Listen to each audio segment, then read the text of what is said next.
जय Shri Radhe. Welcome to रंग group. आज आप जानेंगे हथेली की रेखाओं के द्वारा कि कैसे यही रेखाएं आपको काफ़ी अमीर भी बना देती है, मशहूर भी बना देती है, और यही उपस्थित रेखाएं कैसे आपको काफ़ी गरीब भी बना देती है। कैसे ये रेखाएं काम करती है, इसके संबंध में हम जानेंगे। सबसे पहले बात करेंगे मणिबंध की रेखाओं की। आपके कलाई के क्षेत्र में पाई जाने वाली लंबी लंबी लकीरें मणिबंध की रेखाओं के रूप में जानी जाती है। यहाँ पर 1 से लेकर 4 और 5 तक की संख्या में मणिबंध की रेखाएं यहाँ पर हो सकती है। प्रथम रेखा जो होती है उससे जीवन शक्ति के विषय में जानते हैं। द्वितीय, तृतीय और चतुर्थ रेखा से क्रमशः व्यक्ति के धन का, स्वास्थ्य का और यश के बारे में हम पता लगाते हैं। पंचम रेखा 9 हो तो बेहतर है, अगर हो तो दरिद्र योग को दिखाती है, यानी कि व्यक्ति के जीवन में आर्थिक समस्याओं को दिखाती है। जब भी किसी के व्यक्ति की हथेली में 5वीं रेखा हो तो उसके जीवन में अर्थ की यानी पैसों की घोर कमी रहेगी। कर्ज की स्थिति बढ़ती चली जाएगी, कुछ पैसे आएंगे तो वो भी खर्च होते चले जाएंगे।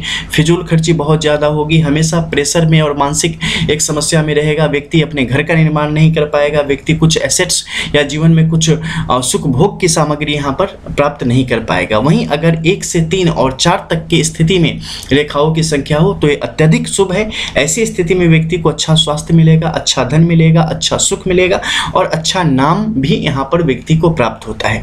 बशर्ते रेखाएं कहीं से भंग न हो, यानी कहीं से टूटी हुई न हो, कहीं पर ऐसी बिल्कुल यव रेखा की जैसी स्थिति न हो, कहीं 1 से ज़्यादा रेखाओं से जुड़ के रेखाएं न बनी हो, बिल्कुल एकल स्थिति में बिना भंग हुए, बिना मुश्किल वाले सिंबल यानी क्रॉस वगैरह, यव रेखा वगैरह जैसी कोई स्थिति इनके मध्य में न आई हो। बहुत ज़्यादा शाखाएं रेखाओं से न निकली हुई हो, क्योंकि शाखाएं जितनी निकलेगी ना उसकी एनर्जी को उतना कम करेगी।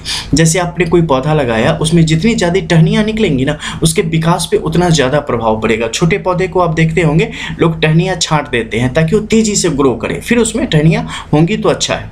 तो इसी प्रकार से अगर बहुत ज़्यादा बिल्कुल सुस्पष्ट रेखा नहीं है तो उसे उतना वो कमज़ोर करने का काम करेगी, लेकिन अगर सुस्पष्ट है जितना ज़्यादा उतने बेहतर शुभ योगों को ये बढ़ाएगी। तो इस तरीके से आपने जाना कि कैसे मणिबंध की यहाँ की रेखाएं आपके जीवन को प्रभावित करती है। अब हम बात करेंगे ऊपर केतु के क्षेत्र से आरंभ होने वाले कुछ रेखाओं के संबंध में, जिसमें है एक भाग्य रेखा की स्थिति।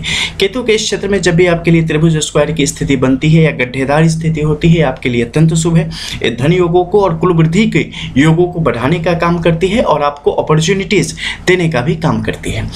अब जब हम ऊपर जा रहे हैं तो सबसे पहले भाग्य रेखा के संबंध में जानेंगे कि भाग्य रेखा आपके जीवन को यहाँ पर कैसे प्रभावित करता है। देखो, भाग्य रेखा 2 तरीके से यहाँ से निकल रही है, केतु के क्षेत्र से निकल रही है।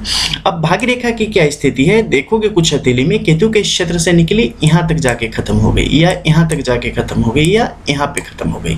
लेकिन कुछ स्थिति में रेखा उंगलियों को पार करती चली जाती है, यानी पूरे पर्वत के ओर छोड़ इस किनारे से उस किनारे चली जाती है। जब भी रेखा ऐसी स्थिति हो जाए कि केतु से शनि के अंतिम छोर तक पहुंच जाए तो ये सही नहीं है। जब तक के नीचे नीचे है तब तक आपके लिए सौभाग्य की वृद्धि करने का काम करेगा, जीवन में सुखों की वृद्धि करने का काम करेगा, धन की वृद्धि करने का काम करेगा। लेकिन जैसे ही बहुत ज़्यादा ऊपर चला गया ये दारिद्र्य योग को बढ़ाने का काम करेगा। ऐसी स्थिति में व्यक्ति बहुत ही कमजोर प्राणी होगा, व्यक्ति बहुत ही छोटे काम करने वाला व्यक्ति होगा, मजदूर किस्म का व्यक्ति होता चला जाएगा। उसके जीवन में हमेशा समस्या बनी रहेगी, मेहनत बनी रहेगी, उसके मुकाबले उससे जीवन में जो फायदा चाहिए वहाँ पर देखने को नहीं मिलेगा। वहीं अगर ये रेखाएं यहाँ से निकल के आगे की तरफ बढ़ी है, मध्य में टूट के फिर आगे की तरफ बढ़ी है, अब ये देखना है कि टूटी है वहाँ की स्थिति क्या है, क्या वहाँ पर कोई सिंबल आके बन गया है, क्या वहाँ पर स्क्वायर है। अगर बन गया है तो बहुत सो, इसके दुष्प्रभावों से बचाएगा। अगर नहीं बना है तो ये दर्शाता है कि व्यक्ति वहाँ पर अलग नज़रिए से सोचेगा और नए नए क्षेत्रों की तरफ बढ़ने की कोशिश करेगा, जीवन में कुछ नया प्राप्त करेगा और नए तरीके से अपने जीवन को आगे बढ़ाने की चेष्टा करेगा और उसमें सफलता को प्राप्त करेगा। ये निर्भर करेगा कि ये रेखाएं आगे जाके कितनी स्ट्रॉन्ग है। और मध्य में इस पर किसी भी प्रकार से, जैसे कि आप देखते हैं ना कि जैसे बहुत अच्छा पौधा है लेकिन उसमें कीड़े लग गए हैं, ठीक है, फिर उस पर चूना लगा देते हैं ताकि कीड़े ना लगे। तो उसी प्रकार से ये देखना है कि जो रेखा है इस रेखा में मध्य में इसे इनेमी सिंबल्स ने तो नहीं जकड़ रखा है, पूरी अच्छे तरीके से बढ़ तो रही है। उसी पर निर्भर करेगा कि आपको दोबारा मौका दे रहा है या जीवन में और भी ज़्यादा फैलने का मौका दे रहा है, अपने आर्थिक जो आपका फायदा है उसे और बढ़ने में आपकी मदद कर रहा है, या जिस भी क्षेत्र में आप जाना चाहते हैं उसमें आपके लिए तरक्की के रास्तों को और भी खोलने का काम कर रहा है। तो उसे इस भाग्य रेखा के द्वारा यहाँ पर आप समझ सकते हैं। तो जब ये छोटी रहेगी, शनि के मध्य तक अगर आ जाए या हृदय रेखा के साथ मिलकर कोण की स्थिति को बनावे या तिलक की स्थिति को बनावे तो सुंदर है। ये आपके लिए धन योगों को बढ़ाएगा, लेकिन अकेले ऊपर चलता चला जाए पूरा निर्धन बना के छोड़ देगा। अब तीसरी स्थिति होगी शुक्र के क्षेत्र की। शुक्र का ये क्षेत्र एक अत्यधिक जो प्रबल अवस्था होती है उससे थोड़ा सा नीचे हो और गुरु के क्षेत्र पर क्रॉस की स्थिति यहाँ पर बन जाए, गुरु का क्षेत्र अच्छी तरीके से प्रबल हो। ये आपके लिए जीवन में धन योगों को बढ़ाता है, एक अच्छे वैवाहिक संबंध को भी दर्शाने का काम करता है और विवाह उपरांत जीवन में बड़ी तरक्की की स्थिति को भी ये स्पष्ट करने का आपके लिए काम करता है। लेकिन यही अगर थोड़ा ज़्यादा उभार के साथ यहाँ पर आ जाए तो ये सब खत्म भी करवा देगा। अगर यही गुरु का क्षेत्र यहाँ पर गड्ढेदार हो जाए तो बहुत मेहनत करने के बाद भी जो चाहिए वो प्राप्त नहीं हो पाएगा। अब एक बात करेंगे मंगल के क्षेत्र की। मंगल का क्षेत्र बाहर की तरफ जितना ज़्यादा ये भागा हुआ होगा ये उतना ज़्यादा बेहतर योगों को दर्शाएगा, आर्थिक तौर पर आपके जीवन को समृद्धि की तरफ ले जाएगा। और ये जितना अंदर की तरफ या बिल्कुल सीधा होगा ये जीवन में उतना ही ज़्यादा सामान्य स्थिति को दर्शाने का यहाँ पर आपके लिए काम करता है। तो ये कुछ ऐसे योग हैं जो कि थोड़ा सा ऊपर नीचे हो जाए तो आपके जीवन को पूरी तरीके से उसका फल आपके जीवन में पलटता हुआ दिखाई देता है। फिर राहु के क्षेत्र को ले लो। यहाँ पर अगर इन सब के मध्य से जैसे कि जीवन रेखा नीचे की तरफ आई, मातृ रेखा आपकी मस्तिष्क रेखा इस तरफ आई, आपके बुद्ध की रेखा ऊपर की तरफ गई। अब इसमें क्या है कि इस बीच में त्रिभुज की एक स्थिति बन गई।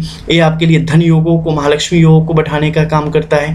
ये आपको कर्म के क्षेत्र में आपको और भी ज्यादा ताकत देने का काम करता है। ऊपर के क्षेत्र में चले जाए तो हृदय रेखा के मध्य और जो यहाँ से भाग्य रेखा निकली है उसके कारण जो बीच में राहु के ऊपरी क्षेत्र में जब ये एक वर्ग के जैसी स्थिति बनती है, ये आपके लिए चौमुखी विकास के दरवाजों को खोलती है, आपके कार्य क्षेत्र में तरक्की को बढ़ाती है। आपके घर के जो और लोग होंगे वो भी आपके काम में सहायता करने वाले होंगे, सब कुछ अच्छी योजनाएं बनाने वाले होंगे, सब मिलजुल के अपने जीवन को बेहतर कर रहे होंगे। तो ऐसे योगों को ये बढ़ाता है। लेकिन वहीं पर अगर ये रेखाएं टूटी हो, कहीं कहीं से भंग हो, तो वैसी स्थिति में क्या होगा कि इन सब का प्रभाव आपके जीवन में कई बार बहुत कम मिलेगा, या कोई नेमी सिंबल आके बैठ जाए तो उल्टा प्रभाव आपके जीवन में इसका देखने को आपको मिलता है। तो ये सब थे इसके बड़े प्रभाव। मिलते हैं फिर, तब तक के लिए जय जय श्री राधे।